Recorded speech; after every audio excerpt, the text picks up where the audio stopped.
welcome to my channel. Subscribe, listen, and enjoy my stories every day. The midday sun filtered through the tall glass windows of Café Luminare, casting long, slender shadows across the polished wooden floor. It was a quaint spot nestled in the heart of the city, buzzing with the soft hum of conversations and the clinking of coffee cups. I had chosen this place to meet Lucas, not only for its serene ambience but also because it was a neutral ground far from the manicured pitches and screaming fans that usually surrounded him. Lucas Alves, once just another kid with dreams from the neighborhood, had risen to international stardom in the soccer world. Despite the years and his newfound fame, he had agreed to meet me for an interview, a small favor to an old friend. As I waited, I fiddled with the digital recorder and my notes, ensuring everything was perfect. The interview wasn't just professional, it was personal. Lucas was, after all, an old buddy, someone who knew my life almost as well as I did. He arrived punctually, his presence commanding yet familiar, his smile as wide as ever. "Alex, my friend. It's been too long," Lucas exclaimed, his voice booming yet warm. We embraced briefly, a hug between old friends, and then settled into the plush seats by the window. I ordered us 2 espressos, knowing well his penchant for strong coffee, and we eased into conversation. We talked of old times, catching up on years lost to our different paths, his in stadiums across the world and mine in the quieter, albeit chaotic world of journalism. "So, tell me about you, Alex. Still the heartbreaker, or has someone finally tamed you?" Lucas teased, his eyes twinkling with mischief. I laughed, pulling out my wallet to show him a photo. "Actually, I got married last year. Here, that's Vanessa."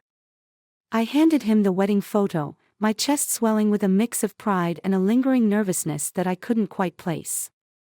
Lucas's eyes narrowed slightly as he took the photo, his gaze intensifying as he looked at the image of Vanessa and me smiling under a canopy of jasmine. A shadow seemed to pass over his face, and then, as quickly as it had appeared, it was gone. "She's beautiful, Alex. Congratulations are in order," he said, but his voice lacked its usual warmth. He handed back the photo, his fingers brushing against mine, a touch that felt unexpectedly solemn. "Thanks, Lucas. It means a lot coming from." Lucas interrupted, leaning in, his expression serious. "Alex, I need to tell you something important." His tone was low, almost a whisper, as if carrying a weight too heavy for casual conversation. I tensed, sensing the shift in mood. "What's going on, Lucas?" He paused, his jaw clenching. "I've been seeing someone new, for about 3 months now. And, well, Lucas hesitated, then pulled out his phone, flipping through images until he stopped at a photo, which he turned to show me. It was Vanessa. Laughing, her arm looped through his, unmistakably intimate, unmistakably recent. The cafe, the noise, the soft hum of life around us faded into a backdrop of white noise. My heart pounded against my ribs, a rush of blood loud in my ears. "Lucas, what?" How? Words failed me, betrayal twisted sharp and deep. "I didn't know, Alex. I swear. I didn't know she was your wife," Lucas added quickly, his eyes earnest, pleading. The photo lay between us, a silent testament to the deception. A long moment stretched, filled only with the bitter aroma of untouched coffee. Finally, I found my voice, a ragged whisper. "What do we do now?" Lucas leaned back, his gaze darkening with resolve. "We figure this out, together. No one cheats us without repercussions." The pact was silent but as solid as the ground beneath our feet. Revenge, a path neither of us had expected to walk, now lay uncharted ahead. The relentless buzz of the city seemed to echo the turmoil in my mind as Lucas and I left Café Luminare. We walked in silence, our steps synchronized, heading towards a nearby park to sort through the wreckage of what I'd just learned. As we found a secluded bench under the shade of an ancient oak, I felt the weight of betrayal settling deep in my bones. Lucas was the first to break the silence, his voice resolute. "We need a plan, Alex. We can't let this slide." "I know," I murmured, my thoughts a tangled mess. "But first, we need more information. How deep does this go?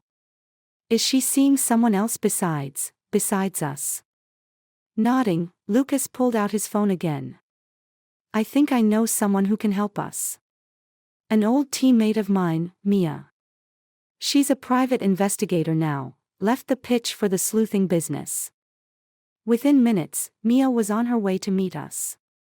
The idea of involving another person in this personal debacle felt strange, yet necessary. When Mia arrived, her presence was all business, her eyes sharp and assessing.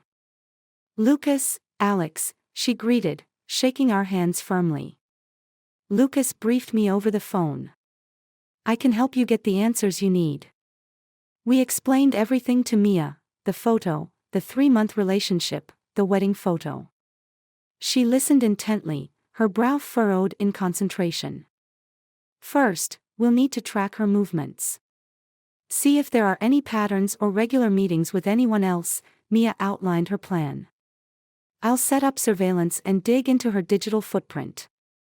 Anything that smells off, I'll find it."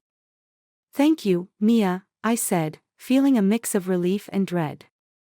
"Don't thank me yet. Let's see what we uncover first," Mia replied, her tone pragmatic. Over the next few days, Mia worked her magic. Lucas and I tried to maintain our daily routines, but the strain was palpable. We met again at the park, the same bench now a silent witness to our crisis. Mia arrived with her laptop, her expression unreadable. "I have something," she announced without preamble. She opened her laptop and played a series of videos. There was Vanessa, unmistakable, meeting not just with Lucas, but with another man I recognized as an old college friend, Jeremy. The betrayal deepened, its roots dark and twisted. "I also found these," Mia continued, showing us emails and messages that painted a clear picture of Vanessa's dual, if not triple, lives. Lucas's face was a mask of anger, his hands clenched into fists. "What do we do with this? Expose her?" "No," I said, my voice cold, harder than I felt. "We need to confront her first. She needs to know that we know." "And then?" Mia asked, her eyes on me. "Then we decide how to close this chapter of our lives," I replied, the finality in my voice belying the chaos of my emotions. We agreed to confront Vanessa the following day. That night was restless, filled with shadows and whispers of the life I thought I had. The sun was just beginning to set, casting a golden glow over the city, as Lucas, Mia, and I approached the upscale restaurant where we had agreed to meet Vanessa. The air was crisp, a sharp contrast to the simmering tension among us. Every step felt heavier as we neared our destination, the place where truths would be unveiled and illusions shattered. Vanessa was already there when we arrived, seated at a secluded table in the back, her face lit by the soft candlelight. She looked up, a smile playing on her lips, unaware of the storm approaching her. "Alex! What a surprise," she exclaimed, standing to greet me with a kiss. Her eyes flicked over Lucas and Mia, confusion shadowing her features. "And Lucas, Mia. To what do I owe this unexpected pleasure?" "We need to talk, Vanessa," I said, my voice steady despite the storm inside. "It's important." Her smile faltered as she sensed the seriousness in my tone. "Of course," she murmured, gesturing for us to sit. Once seated, Lucas wasted no time. "Vanessa, we know about Jeremy. And everything else." Her face paled, eyes darting nervously between Lucas and me.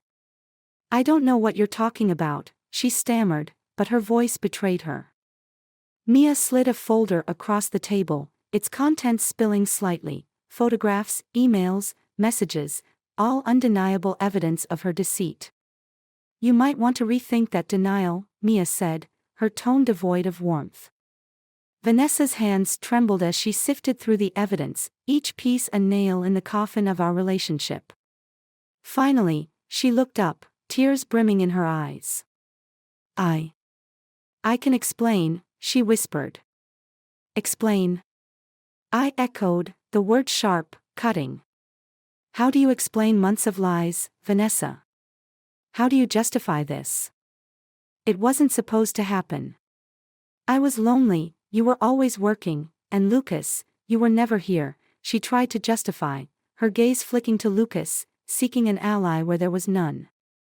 Being lonely doesn't justify betrayal, Lucas said coldly. We trusted you. I know, and I'm so sorry. Her voice broke, her composure crumbling. I don't know how it all got so out of control. We were planning a future, Vanessa, I said, the pain evident in my voice. And you were living a lie. The conversation paused as the weight of her betrayal hung heavily between us. Vanessa covered her face with her hands, sobbing softly. Mia leaned in, her voice a whisper of steel.